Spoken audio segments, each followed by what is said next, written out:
that we recently stood up through our records management system provider, which is Versaterm. Versaterm's CEO and president is over to my right.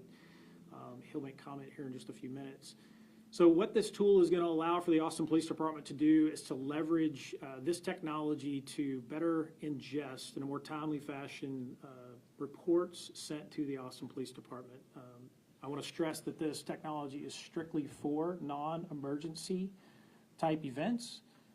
And take the opportunity to stress that if anything is in progress, if a suspect is still on scene, or if the individual making the report is under the age of 17, then they need to contact 911 and or 311, whichever is more appropriate. Just to be sure that I'm clear on what types of crime we're going to ingest in this particular system, I'm going to read these off, so bear with me here.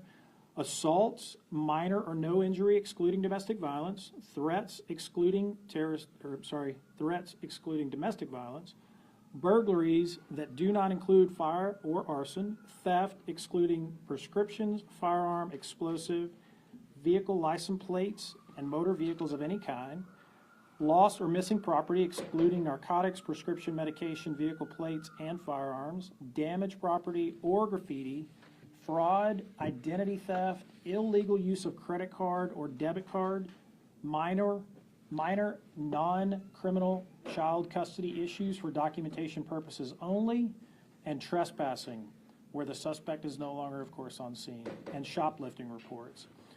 What this is going to do is, again, is going to allow us to provide better customer service, right? The Austin Police Department is constantly evaluating ways, technology included, to improve our ability to serve our customer base. And we truly believe that this is going to dramatically decrease the period of time it takes for a citizen to make a report and for it to be ingested into our system. Before Mr. Loomis comes up to make comment, I just want to highlight the fact that Austin Police Department has had iReport for quite some time. iReportaustin.com is the actual address. When citizens go to this particular page, they'll see instructions in English, and below that, they're going to see instructions in Spanish. It's going to summarize exactly what I just stated. And there are the title codes in which will be ingested. Below that is instructions in Spanish, recognizing the fact that we have a large population in Austin that speaks Spanish. And above that particular Spanish portion is submit a report. When you click on submit a report, it's going to automatically take you to casenumber.com. Casenumber.com is in fact the tool that I just talked about. I'll walk through a quick demo on how this works. Can you see? I'll walk through a quick demo to show you all how this works. But I want to highlight a few things as we're doing so. Sissy, if you could please start a new report for me by hitting next. I'm sorry. Yep, go ahead.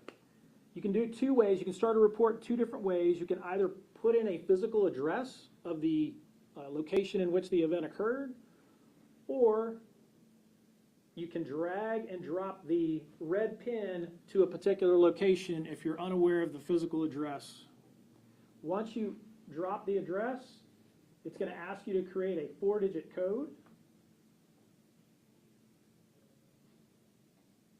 And from there, it's going to ask you for a phone number. And this is obviously a phone number you can be reached at. From there, it's going to provide you an access code. It's important that the citizens using this particular software record the access code in the event that you want to get back into your report. Say you started a report and then you've stopped. If you want to continue a report or if you want to check the status of a report, you're going to need that access code. Once you acknowledge and close that block, then the report is actually going to start. The artificial intelligence tool is then going to walk you through a series of questions. If for some reason you want to choose another language, you speak another language, there is a box to the far right in the upper corner that will allow you to change to another language. There's approximately 30 languages built into the system.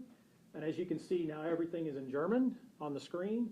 The city of Austin recognizes, I believe, 7 languages, but we've gone far and above that, obviously, with 30, recognizing, of course, that the citizens might not speak one of those 7 languages. So as you continue through the report, it's going to ask you again a series of questions pertinent to the actual event you're trying to report to the police department.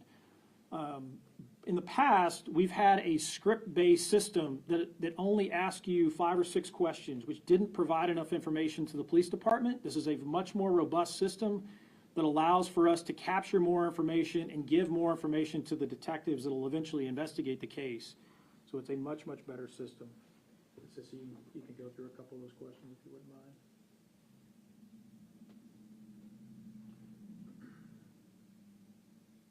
And in a few words, describe what took place. So you could type, I walked outside this morning and my vehicle's windows were broken.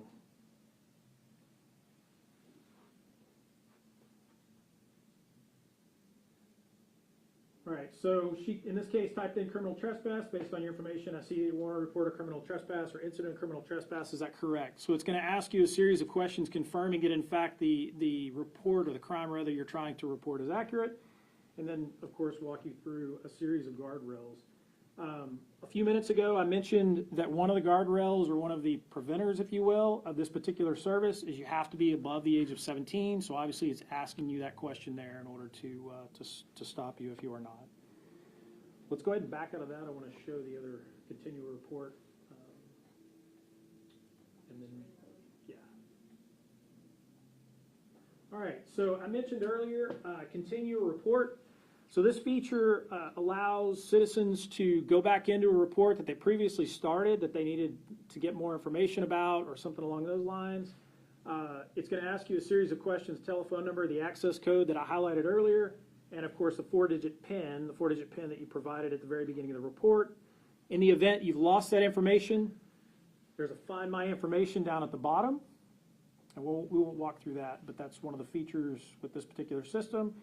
And then, of course, report status. What this is going to allow the citizens to do is check the status of their case service report.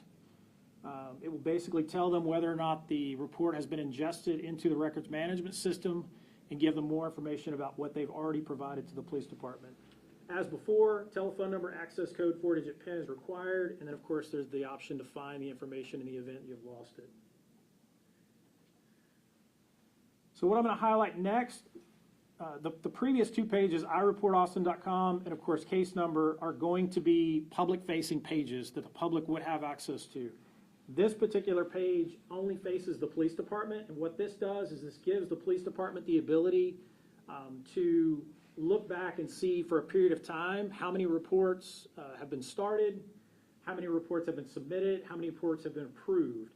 And then from that, it breaks down more information, as you can see there on the screen. I'm going to go ahead and hand it over to Mr. Loomis. Thank you, LT. My name is Warren Loomis. I'm the CEO and President of Versaterm Public Safety. Today, I feel very honored and excited to be here today to kick off this great new technology. This is an incredible advancement in how police departments across North America can better serve their communities, their citizens. Versaterm Public Safety has departments across North America, both large and small. This latest module is based on that AI technology to better interact and collect information from the citizen, allowing them to provide more information to the detectives so they can do a much better job and solve their crimes. This is our largest install of this module, case service.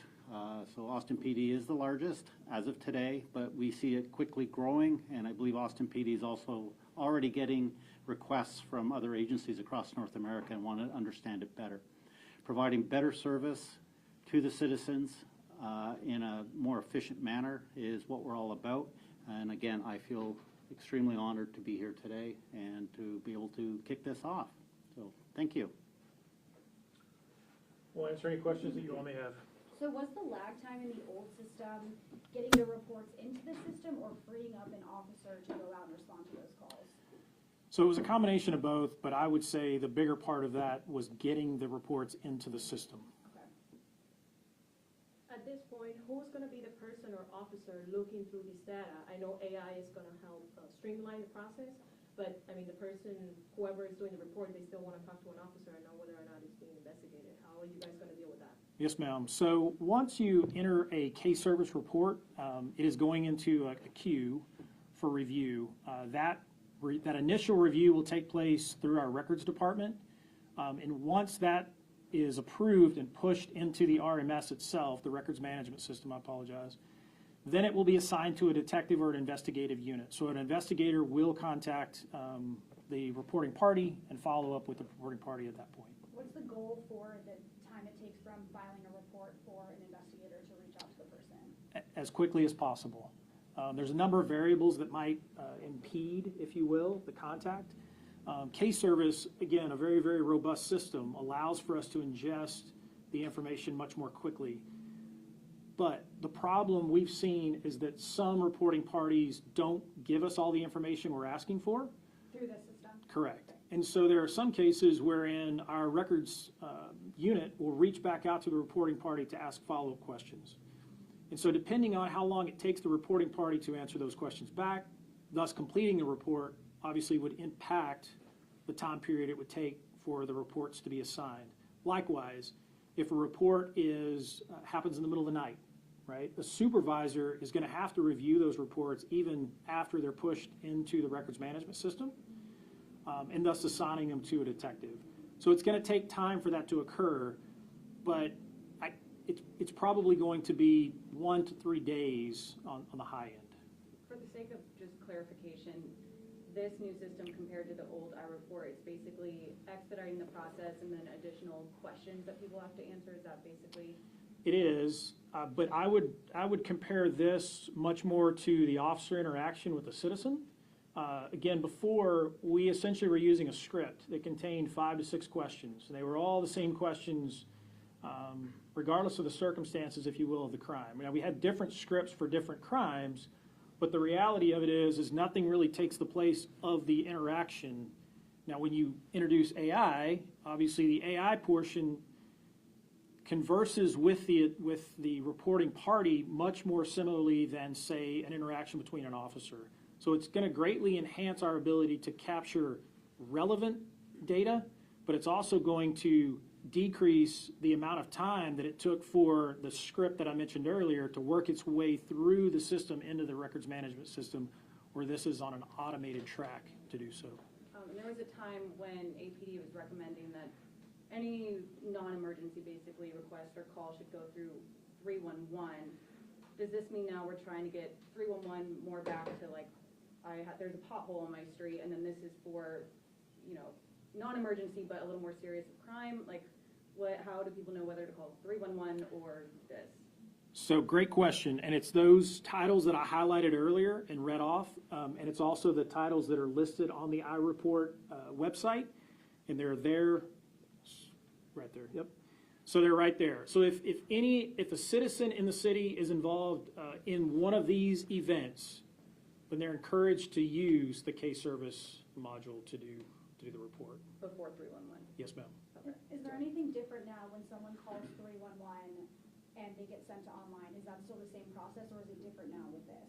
So in the past, if someone called 311 and they were directed to iReport, they're likely to be directed to iReport now. The only difference is, and they probably won't see it unless they've filed previous reports to know what the old system was.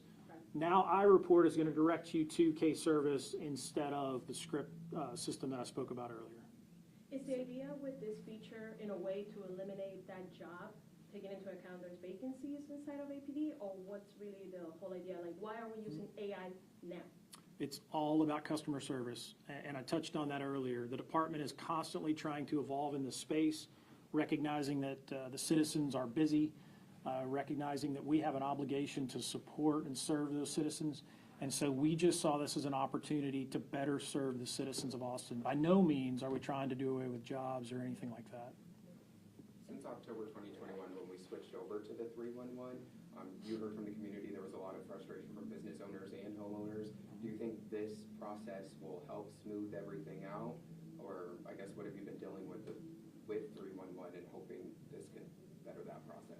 So yes, we heard the citizens, we heard the complaints with the delays and the backlogs and things of that nature. And yes, we firmly believe that this process will streamline of citizen reporting something to the police department and it getting to an investigator in a timely fashion. How much is this really going to reduce that lag time if there's still a staffing shortage in the department in general when it comes to people getting out, detectives being able to get out to these non-emergency calls? So the detectives historically haven't gone to the scene of the non-emergency calls, right? They're tasked with investigating those particular cases. The detectives are still responsible for the investigation of those particular crimes. There never was, to my knowledge, a delay of investigation. It was a delay of ingesting the reports within the records management system. This technology closes that loop. So in the last process, once a report did get processed through it, a detective or investigator was able to reach out to the person right away. That wasn't an issue in the past? I'm not sure, I can't speak to the length of time each individual detective took, because obviously detectives work at a different pace. Based on the complexity of their caseload and the crimes they're investigating, it may have taken periods of time longer or even shorter in some cases to reach out to citizens. But again, this particular technology is to bridge or focus on the issue that was our ingesting or inability to ingest those reports into the records management system. Is there anything on this list that gets higher priority when it comes through? All of these titles are non-emergencies, and we have done we've done a lot of research. We've had a lot of meetings with respect to the creation of what we're calling guardrails to prevent people from using this system when it's in fact an emergency. And I'll give you an example. If someone were to try to use this system and they use the term gun, it's going to kick them out of this system and they're going to be pushed to the 911 system or told to call 911. Because we recognize the fact that if a gun's involved, it's likely an emergency that an officer needs to respond to. Likewise, if a suspect is still on scene, we want to be able to go to that scene and we want to be able to make contact with the suspect because we believe firmly that that's the best form of customer service, and we also firmly believe that that's the best chance we have of potentially creating a solid case if there's one to be made. I know there was some confusion in the past that people would report something through 311 and get, I think it's called a service request number, and they thought they were getting the police case number. Through this, did you say that it automatically makes a police report case number? Did I hear that So when you initially file the report through case service, you are going to get a case service number. You're not going to get an Austin Police Report number. Yes. So you're going to get a case service number. It's assigned specifically to the case service system or from the case service system. It's not an Austin Police Report. And the reason being is because earlier I spoke about the fact that we have to quality assure that the data that we need to actually push that case into the system is present. It's there. Right? In the event it's missing data and we just assign a case number, then we're essentially putting impartial or incomplete, rather, reports into the RMS or the records management system. And so to avoid that very issue, we put a stopgap in place to make sure that the quality is there, the information is there before the system will push the actual case number. But once it is pushed, and again, that's an automated process, the reporting party will then get an Austin Police Department number, case number. I know it's only been launched for a week, but is there any data yet to show how quickly it's moving? Can you go back to that? So I can tell you that we redirected iReport to case service at the end of February. We didn't make, it was kind of a soft launch. We didn't make a public announcement about it, but this is actual data from the system. And so you can already see that there are 2,129 reports that are started in the system. And that means someone has gotten in. The one we just demoed for you is now in the system. From there, you go to the next block, and those are 1,217 reports submitted. So they're complete. They're in that process where they have to be quality assured reviewed. From those, you get 692 reports that have actually pushed to the records management system. And then from that, obviously this data, we can break down how many reports were deleted, how many reports were denied, and so on and so forth in the center column. Why would one get denied? So the reports are denied in the event that they hit one of the guardrails I spoke about earlier, So if someone is under the age of 17, as an example, they would be pushed. Sorry, can you clarify again the 1217? Last question, please. The 692. The 692 is reports approved. Those have been pushed from case service into the record management system. Okay, and then 1217 was the, what was that number? Those are the reports that have been submitted to case service that are in a quality assurance, essentially, position at that point. As of now, is there an idea as to whom is doing this, who is using this feature more? Any specific area in Austin, north side, south side? I can't give you that data now, but I hope to be able to provide or shed light on that at a later time. All right, guys, thank you for coming out. Appreciate it.